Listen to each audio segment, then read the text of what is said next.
All right, everybody, welcome back to the channel. Just getting home from work here, and this place is a pigsty.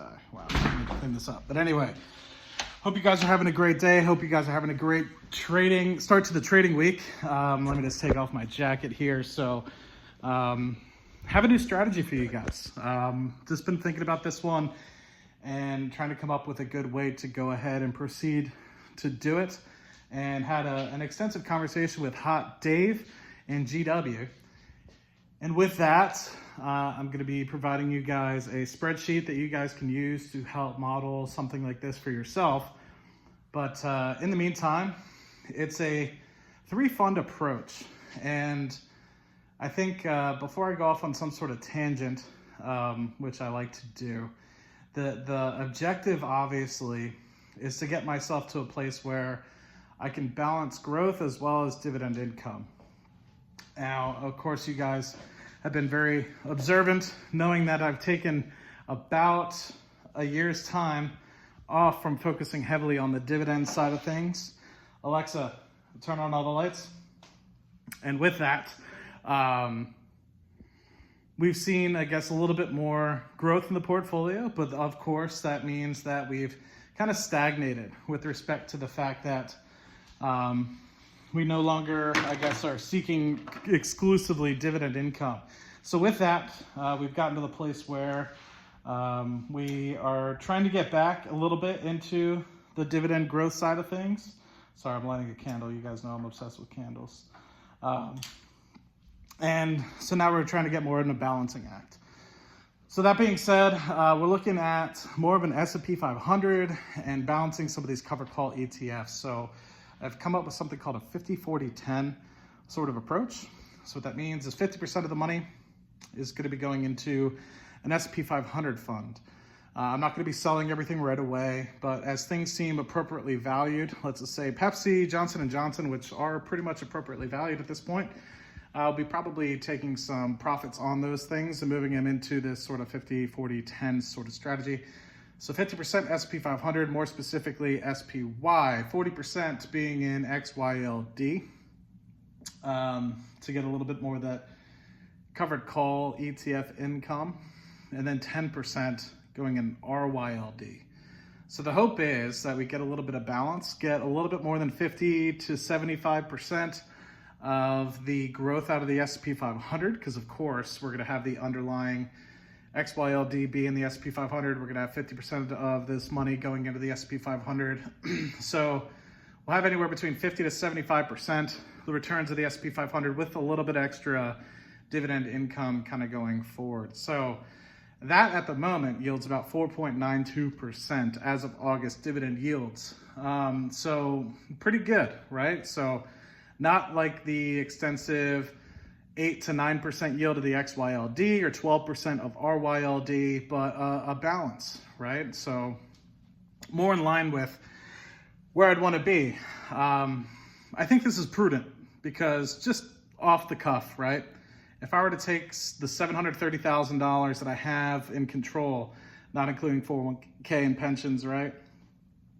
I were to put it in, let's just say, XYLD, RYLD combo, I've been getting like 60 grand a year in dividends. I don't need 60 grand a year in dividends, right? Like, let's just be blunt right now. I don't need it, right? So instead, I'll put it in a combination of these things kind of going forward. But one of the things that I haven't mentioned as of yet, so while it will be yielding a 4.92% dividend yield, it's not like I'm selling my Palantirs. I'm not going to sell my Googles. I'm not going to sell my Amazons.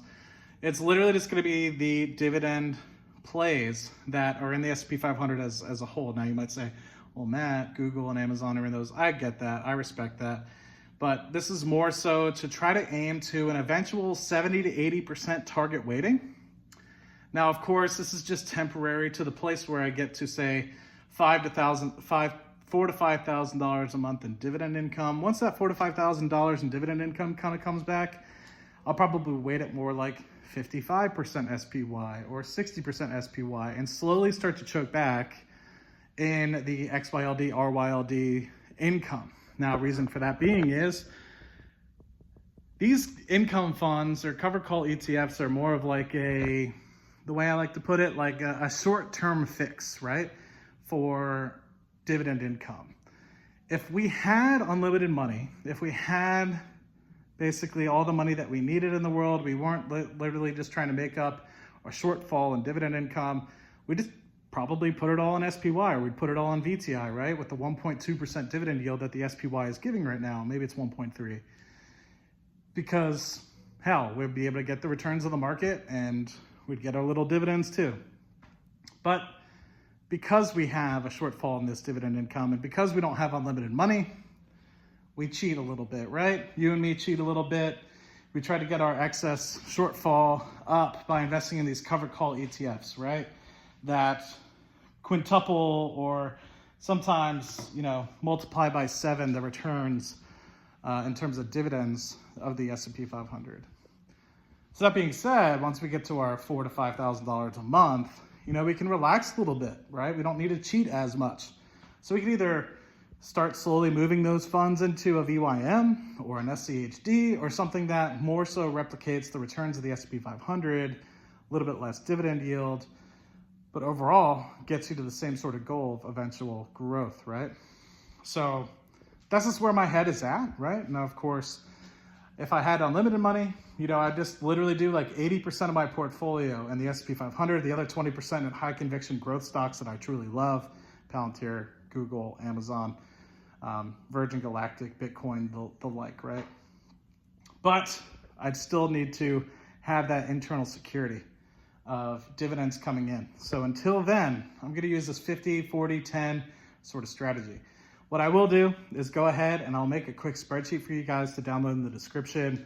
You guys can formulate your own sort of combination play, whether or not you want to use VYM, SCHD, stuff of the like. By all means, go ahead and do that. My goal right now is to just get myself a decent dividend yield. In this case, 4.92%. Now, if you were to say go all XYLD, RYLD, you'd be looking at somewhere to like 8-9% dividend yield, which might be more your route, right? You don't care about growth. You want that 8-9% dividend yield because you're living off of income. Maybe that's your game. Respect it. Everybody's perspective and everybody's objectives are completely different. So I respect you wanting to go ahead and do that. But maybe you are getting to the place where you don't need, let's just say $60,000 a year in dividends and you have a, $1 million portfolio or something more than that. Then you could say, okay, here's SCHD, here's SPY. What combination can I do between the two that gets me $30,000 a year in dividends, but also gets me the approximate growth, right? Maybe you want 80-90% of the growth of the S&P 500 out of your portfolio and just a little bit extra, 2%, 2.5% dividend yield that the S&P 500 isn't getting you right now. So I'll just put that little link in the description for you guys. Hopefully you guys will enjoy that. Of course, within there, there'll be a link to chartmaster.com, which you guys can check out if you guys so wish. But with that, hope this video finds you guys well. Hope that it gives you guys a little bit of an update as to what I'm thinking about. There are a lot of funds like Realty Income, Stag Industrial, Pepsi, Johnson & Johnson, and I'm just like, they're nice. I've got, some of them with $10,000 or more in capital gains. Realty Income, Stag Industrial almost being one, Wells Fargo also being another, where I'm just like, this is awesome, but some of them have only returned like 30% or 40%, which is great. Don't get me wrong. But when you look at the returns of the S&P 500 over the past 4 or 5 years, you're like, these are lacking behind, man. Like, and some of these I was able to purchase at the bottoms of the bottoms. So it's like, am I performing against the market? And that used to not necessarily matter to me, right? It used to be, what kind of dividend income am I getting? But now I'm getting to the place where dividends are kind of like a byproduct of my success, which kind of sounds cocky, but it's the truth. And it's like, okay, well, maybe it's the place where I kind of try to do a combination of both, dividends and growth, and slowly choke back on the dividends the less I need them, or the bigger the portfolio gets, right? I'm not going to be trying to get $250,000 a year in dividend income. I don't need that, right? So anyway, hope this video finds you guys well. One take. Probably messed up a bunch in there, but hopefully it was helpful for you guys. I'm gonna upload this bad boy. Hope you guys enjoy. Let me know if you have any questions in the comments section down below. Love you all. Thank you so much for the support, and I'll talk to you guys soon.